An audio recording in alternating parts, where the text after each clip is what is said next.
Yo, LEGO has done it. They've outdone themselves yet again.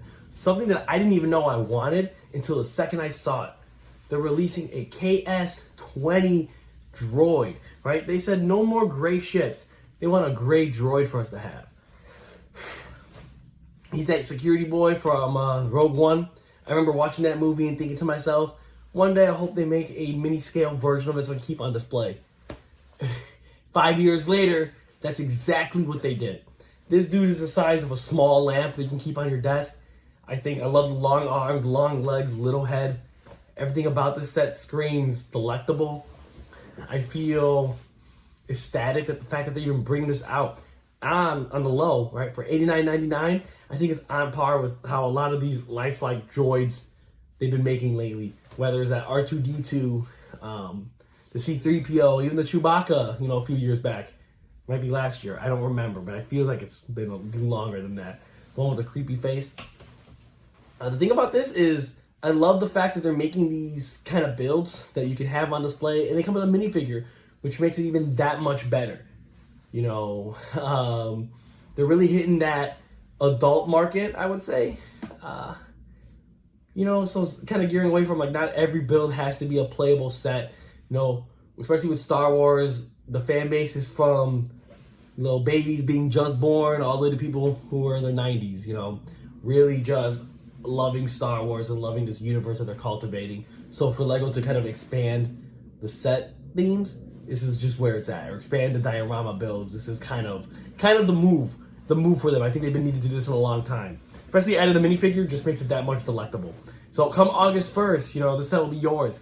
$89.99. I think it has 850 pieces around there, something like that. I could be off, but it's a decent sized build. And for the price point, I'm not that mad with it.